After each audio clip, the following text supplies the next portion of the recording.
Hi, and thank you for tuning into my video. So I'm going to talk with you a little bit about increasing the reliability and consistency of your sales revenue or sales volume coming in, especially important for smaller to medium-sized businesses to get that revenue stream reliable, okay? And so one of the biggest snags or problems that I come across with trying to grow a company and get into strategy and all those sorts of things is that before we can even get to the point where we're creating a blue ocean strategy where they've got uncontested market space, we first need to solve the problem of the inconsistency around sales, because it just keeps the owner of the business getting distracted and trying to keep the business afloat and staying above a break-even point.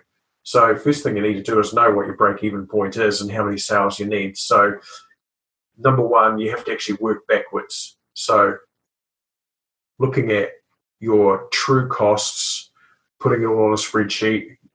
If you aren't good at numbers or aren't good with a spreadsheet, find someone that is, figure out what your true break-even point is, and then work backwards and understand or ascertain how much volume you need in order to stay above your break-even point.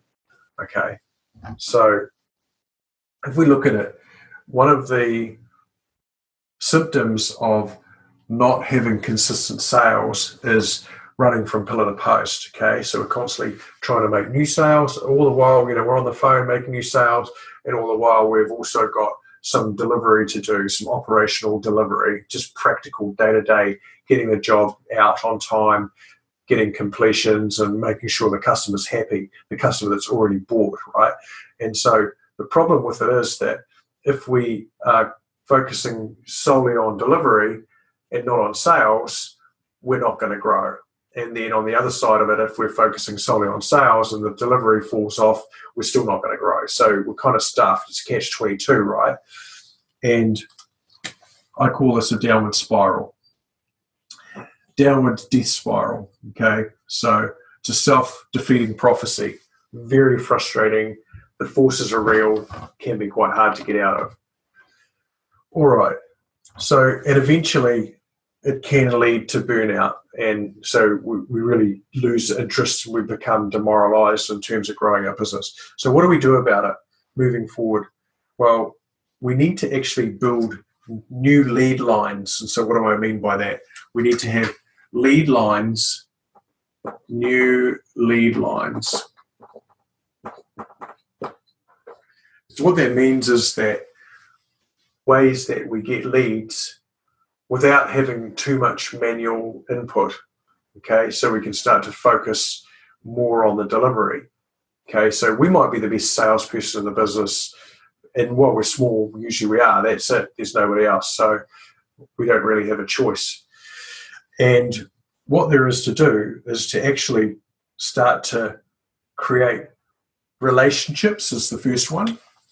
Better relationships, or centers of influence relationships, COI I call them, with industry influencers that can potentially give you leads or support you mutually, where you get leads and support each other to have a trade-off where essentially you give them something of value and they give you something of value. The next thing is we need to have a digital strategy. And that's not just a website, right? So lots of places or companies have a website, and that's one thing, but how are you going to get traffic to it? Nobody ever discusses that. They just think, oh, I'll just pay for some Google AdWords and I'm going to get some leads. No, it doesn't really work like that.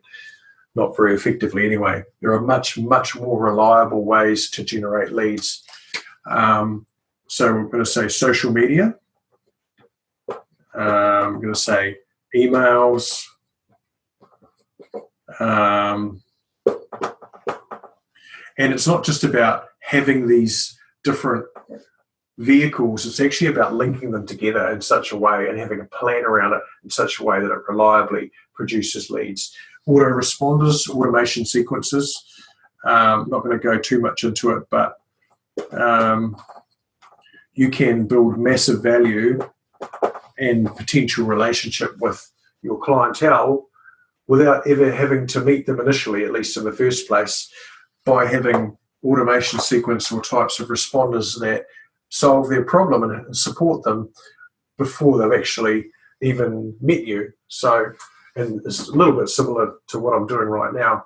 I've seen builders with YouTube videos on how to fix a hinge and how to replace a door handle and things like that. There's all sorts of great ways you can increase the level of automation of inquiry. And I've heard of, well, I was talking with a client this morning where their supplier has given them 5 leads in the last week. So there are ways that, but it's not just about having those different vehicles available. It's actually about having a reliable plan that's going to deliver the volume. Okay, so you've got to have a plan fleshed out, figured out the steps in there, and actually follow that plan, and that plan delivers the volume of new leads for you for the business.